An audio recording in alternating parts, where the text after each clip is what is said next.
The history of the Mafia. The Mafia, when did they start, where did they start, why did they start, how did they expand to other countries, especially the United States, and are they still active?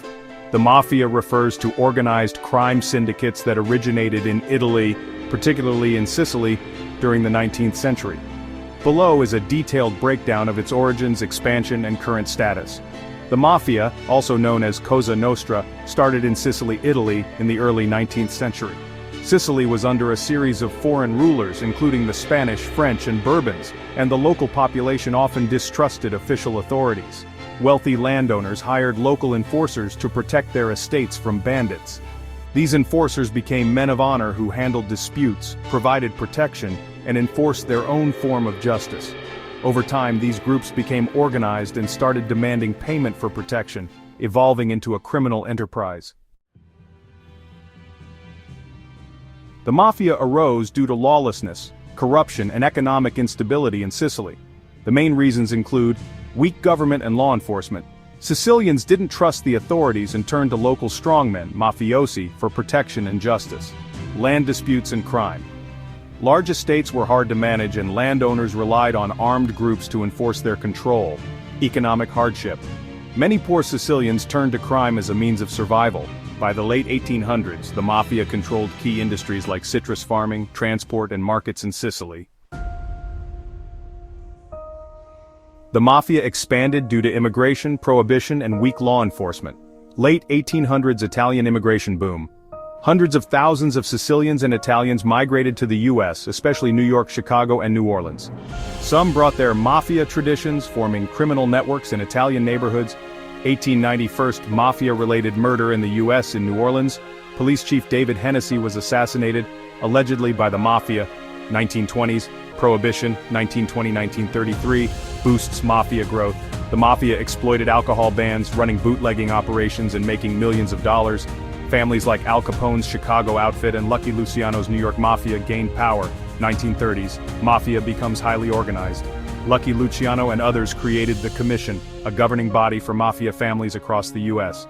They controlled gambling, extortion, drugs, and labor unions. 1950s to 1980s Mafia at its peak. The Mafia dominated organized crime in America.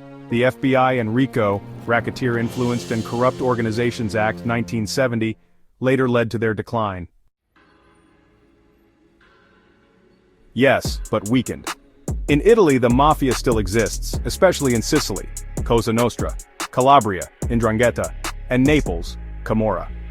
The 'Ndrangheta is now the most powerful, controlling Europe's cocaine trade. In the United States, the Mafia still operates in New York, Chicago, and Philadelphia, but on a smaller scale due to FBI crackdowns.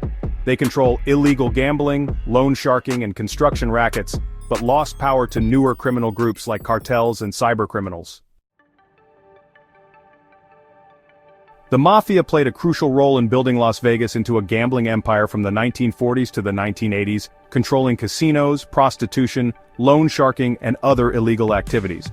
However, their influence has greatly diminished due to FBI crackdowns, corporate takeovers, and new organized crime groups. Las Vegas became a Mafia hotspot due to legalized gambling in 1931 and lax regulations. Key Mafia figures and their casinos, Bugsy Siegel in the 1940s, opened the Flamingo in 1946 with Mafia money but was killed for overspending. Meyer Lansky oversaw Mafia investments and skimmed millions from casinos. The Chicago outfit and New York families controlled major casinos like the Stardust, Tropicana, and Desert Inn. Frank Rosenthal and Tony Spilotro in the 1970s and 80s ran the Stardust and other casinos while enforcing Mafia rule through extortion and violence, which inspired the movie Casino: How They Made Money, Casino Skimming. The Mafia took money from casinos before it was officially reported to avoid taxes and law enforcement detection. Loan sharking, high-interest loans were given to gamblers, enforced with threats or violence. Prostitution and drug trafficking. The Mafia controlled escort services and illegal drug trade networks. The 1980s was a turning point for the Mafia's power in Vegas. Key events that led to their decline, FBI crackdowns and wiretaps, Operation Strawman and Operation Skim exposed Mafia skimming operations. The RICO Act in the 1970s and 80s allowed law enforcement to prosecute entire Mafia families, jailing many key figures. Corporate takeovers in the 1980s and 90s, legitimate businesses and billionaire investors like Steve Wynn bought Mafia-controlled casinos. The death of Tony Spilotro in 1986, his brutal murder symbolized the Mafia losing control. By the 1990s, the Mafia had almost no influence in Las Vegas casinos. The Mafia no longer controls major casinos but still has a presence in underground criminal activities like illegal gambling, private high-stakes poker rooms, and online betting. Loan sharking, money lending to gamblers at high interest rates, escort services and prostitution. While Nevada allows legal brothels in rural areas, illegal prostitution is still controlled by criminal groups. Union corruption. Some Mafia-linked groups still influence construction and labor unions. However, modern organized crime in Las Vegas is now dominated by Russian and Asian crime syndicates, Mexican drug cartels, and cybercriminal networks. The Mafia helped build Las Vegas but lost control in the 1980s. Today, they still operate in the shadows but no longer control major casinos. Corporate casinos and law enforcement have pushed them out. Other crime groups have taken their place in illegal activities. The Mafia, also known as Cosa Nostra, operates through organized crime families with a structured hierarchy. Each family has a don, or boss, who oversees operations, with underbosses and capos managing different criminal activities. Here's a breakdown of major Mafia families and some of their most feared and brutal dons.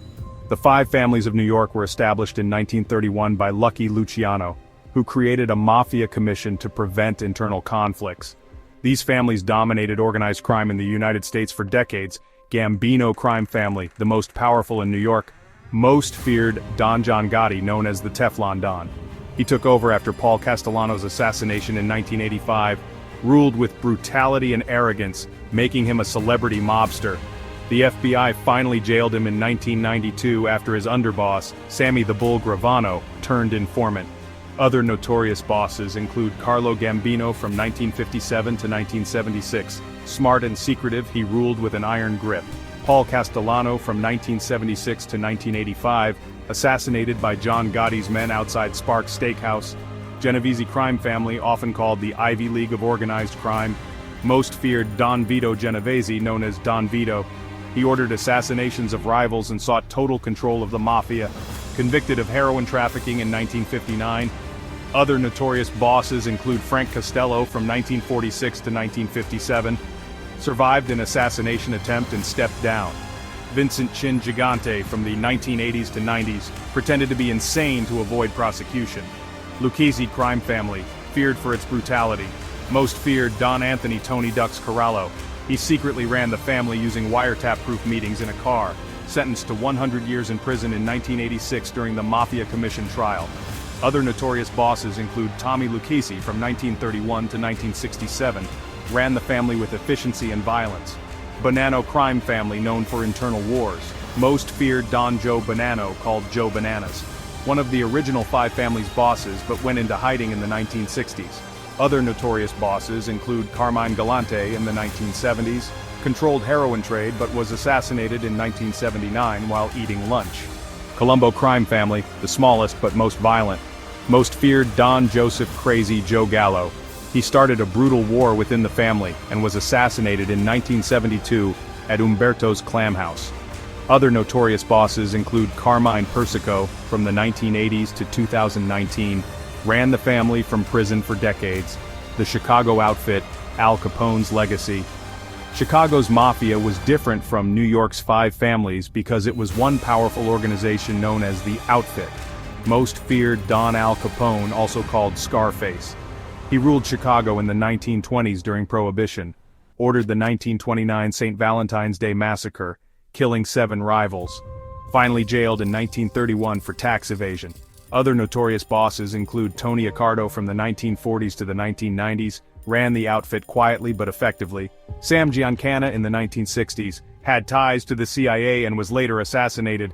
The Philadelphia crime family, known for infighting and bloody power struggles. Most feared Don Nicodemo, Little Nicky Scarfo. He ruled in the 1980s with extreme violence and ordered dozens of murders including his own men. Jailed for life in 1988, the Kansas City Mafia, a Midwest powerhouse. Most feared Don Nick Civella. controlled Las Vegas skimming operations and was taken down by FBI wiretaps in the 1970s. The Detroit Partnership, one of the smartest families. Most feared Don Anthony Tony Jack Giacalone, allegedly involved in the disappearance of Jimmy Hoffa. Who was the most feared and brutal Mafia Don? While many Mafia bosses were feared, the top contenders for the most brutal and ruthless include Al Capone ordered mass killings, including the St. Valentine's Day Massacre. Vito Genovese had no hesitation in killing rivals to gain power. John Gotti ordered Paul Castellano's public execution and ruled through intimidation. Nicodemo Scarfo had one of the highest murder rates for a Don. Tony Spilotro, Mafia enforcer known for torturing and brutally killing victims in Las Vegas. The Mafia's history is filled with ruthless and feared leaders who built their empires through violence, corruption, and organized crime. Today, some families still exist, but they are weaker due to law enforcement crackdowns and new criminal organizations.